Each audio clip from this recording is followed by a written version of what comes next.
චාරික සමයේ පළවන සතියේ සිකුරාදා දවසේ ජේසුස් වහන්සේ ශුද්ධලේවිල තුල අපට ආරාධනා කරනවා ධර්මිෂ්ඨ වෙන්නට කියලා. ධර්මිෂ්ඨ. මොකද්ද මේ ධර්මිෂ්ඨකම කියන්නේ? ඒ තමයි ධර්මය ඉෂ්ට සිද්ධ කරන්න. ධර්මය පිළිපදින්න.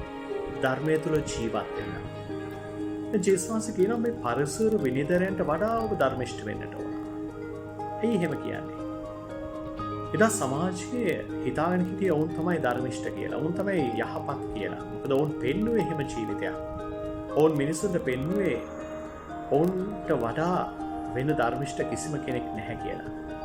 හැබැයි ජේසුස් වහන්සේම අපිට පෙන්වලා දුන්නා. ශුද්ධ ලේවිල තුල ඒ වගේ මෙදා ඒ සමාජයට පෙන්වලා දුන්නා. මේ පරිසර විනයදරයෝ කියන්නේ පිටතින් සුදු වුණු ගහපු සොහොන් කෙවල් වගේ කියලා.